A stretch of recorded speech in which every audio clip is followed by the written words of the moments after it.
In the world of music, few artists have achieved the level of fame and cultural influence that Taylor Swift has.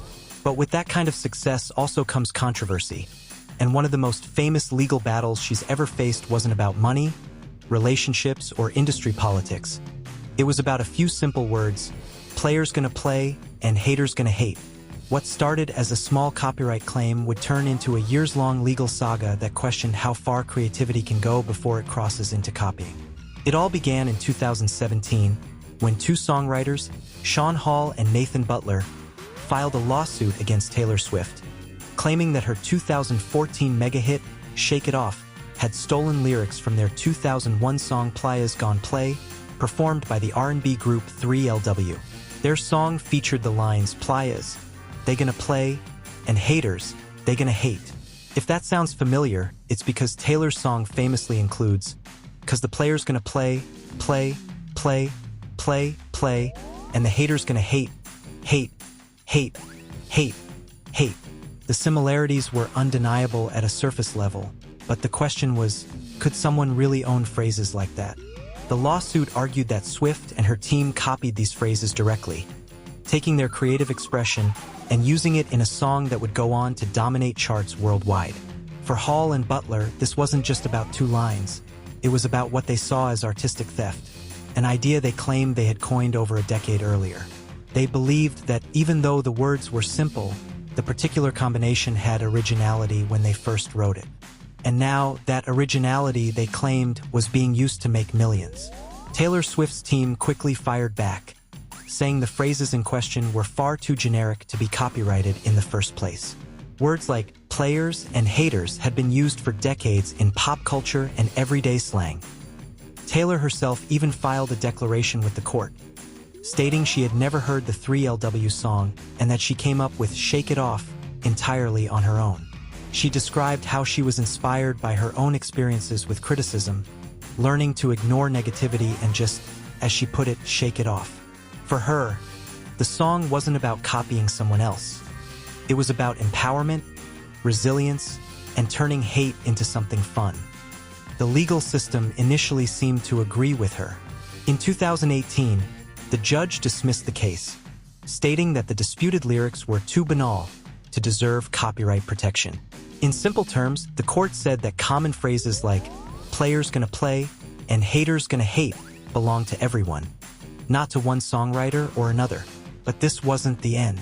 The plaintiffs appealed, and in 2021, a different court decided that maybe there was enough similarity for a jury to consider. Suddenly, after years of quiet, the case was back on, and it was set to go to trial. For Taylor, that meant reliving a dispute she likely thought was over. And for the music industry, it reignited a huge debate.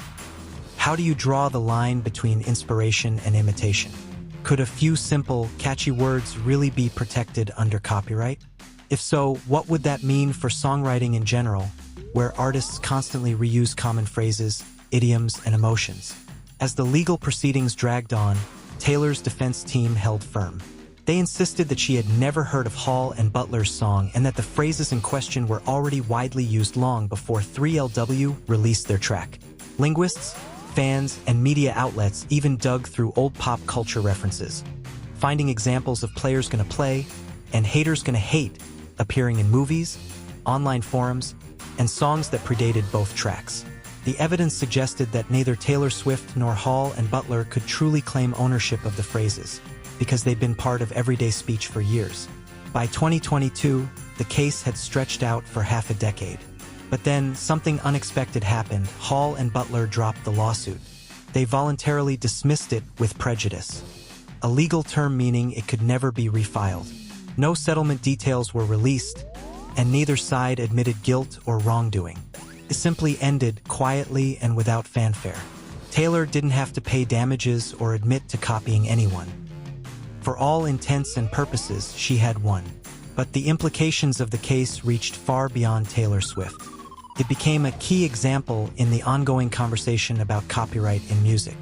How much of art is truly original, and how much of it is built on shared language and cultural expression? The phrases at the heart of this case weren't complex, they were common, almost universal. And that's what made them powerful in the first place. it's also what made them impossible to own. Taylor Swift went on to continue her massive career, seemingly unfazed by the years of legal tension. Shake It Off remains one of her biggest and most recognizable songs, an anthem about ignoring negativity that ironically became the center of one of the most negative experiences of her career. The case showed just how complicated the intersection of creativity and law can be, especially in an era when nearly everything has been said or written in some form before. For songwriters, the message was clear.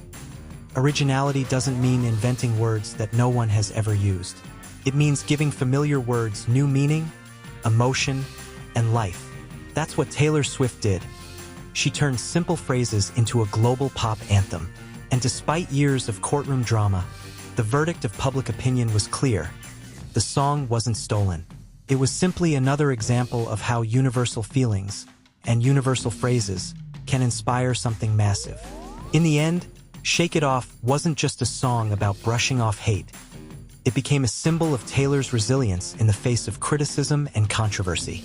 She stood her ground through years of lawsuits, proving that even in the most litigious corners of the entertainment industry, creativity can't always be confined by legal technicalities.